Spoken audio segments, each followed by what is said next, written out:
Assalamualaikum warahmatullahi wabarakatuh. Perkenalkan, nama saya Muhammad Nur Faizi.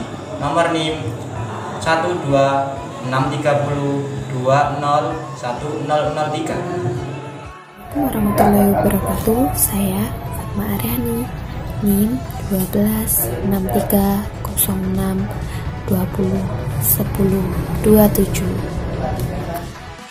Perkenalkan, saya Sadiah Fauziatul Ulfa dengan NIM 126306201011. Nama saya Lilian Oktavianti, nomor induk Bank 3 2013 Tentang psikoanalis. Pendiri psikoanalis adalah Sigmund Freud. Freud mengambil metode Breuer mengenal hipnosis untuk menangani pasiennya, tetapi akhirnya tidak memuaskan dengan hipnosis tersebut dan menggunakan asosiasi bebas (free association) merupakan pengembangan teknik dalam psikoanalis. Tujuan psikoanalis dari Freud adalah membawa ke tingkat kesadaran, mengenal ingatan atau pikiran-pikiran yang diproses atau ditekankan, yang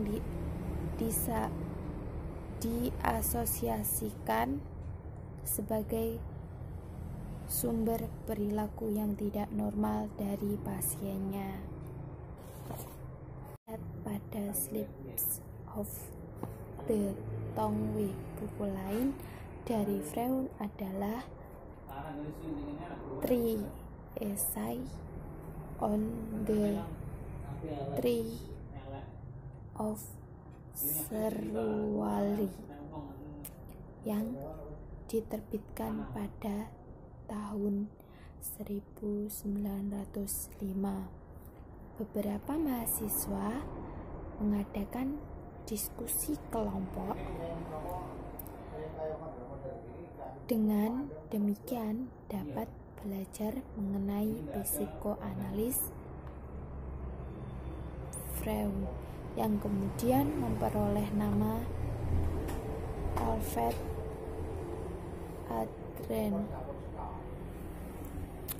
dan cari juga dalam opsinya terhadap Freud. Dalam tahun 1895, Freud dan Breuer mempublikasikan Student on Hysteria yang dipandang sebagai permulaan dari psikoanalis.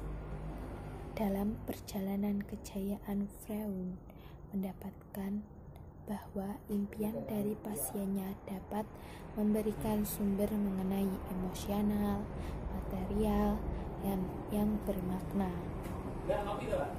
Freud kemudian mempublikasikan bukunya yang berjudul The Inspiration of Dreams di tahun 1900-an, yang dianggap sebagai kerja besar dari Freud. Selama kehidupan Freud, buku tersebut telah keluar 8 edisi. Freud dalam tahun 1901 mempublikasikan bukunya The Physiopathology of Everyday Life yang berisi deskripsi yang sekarang dikenal dengan Freudian sleep. Freudian sleep.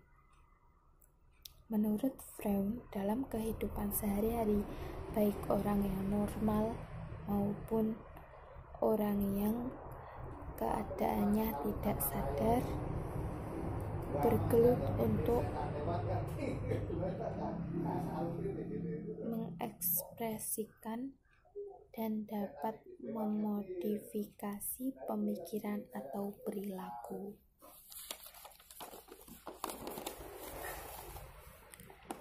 yang terlihat pada slips of the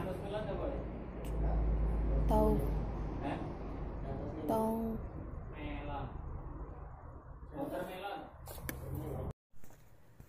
Freud kemudian merevisi terutama kesadaran dan ketidaksadaran dan mengintrodusir ID, ego, dan superego. Kekuatan yang berkaitan dengan ID mencakup insting seksual dan insting agresif. Selanjutnya, yang ego sadar akan realitis. Ego menyesuaikan diri dengan realita. Freud mengibaratkan hubungan ego ID sebagai penunggang kuda. Penunggang akan memperhatikan tentang keadaan realitas, sedangkan kudanya mau kemana-mana. Selanjutnya, kesadaran dan tidak kesadaran sebagai aspek kepribadian. Pada permulaan, Freud berpendapat, kehidupan psikis mengandung dua bagian, yaitu kesadaran atau the conscious dan ketidaksadaran atau the unconscious. Freud juga berpendapat mengenai preconscious atau foreconscious. Dalam preconscious artinya materinya belum direpres, sehingga materinya dapat mudah ditimbulkan dalam kesadaran. Struktur kepribadian yang ketiga yaitu superego, berkembang pada permulaan masa anak sewaktu peraturan-peraturan diberikan oleh orang tua, dengan menggunakan hadiah dan hukuman. Perilaku yang salah, yaitu yang memperoleh hukuman, menjadi bagian dari konsis anak, yang merupakan bagian dari superego. Insting dan kecemasan. Freud mengelompokkan insting menjadi dua kategori, yaitu insting untuk hidup atau life instinct dan insting untuk mati atau death instinct. Insting untuk hidup mencakup rasa lapar, rasa haus, dan kebutuhan biologis. Ini merupakan kekuatan yang kreatif dan bermanifestasi yang disebut juga dengan libido. Untuk insting mati atau death instinct atau biasa disebut juga dengan thanatos merupakan kekuatan destruktif. Ini dapat ditujukan kepada diri sendiri atau bentuk tindakan menyakiti diri sendiri atau juga bentuk tindakan bunuh diri atau ditujukan keluar sebagai bentuk agresi. Mengenai kecemasan, Freud mengemukakan ada 3 macam kecemasan, yaitu objektif, neurotik, dan moral. Kecemasan objektif merupakan kecemasan yang timbul dari ketakutan terhadap bahaya yang nyata, sedangkan kecemasan neurotik merupakan kecemasan atau merasa takut akan mendapatkan hukuman untuk ekspresi keinginan yang impulsif. Moral anxiety merupakan kecemasan yang berkaitan dengan moral. Seseorang merasa cemas karena melanggar norma-norma yang ada. Itulah tadi video dari kelompok kami. Apabila ada kurangnya, kami mohon maafnya sebesar-besarnya.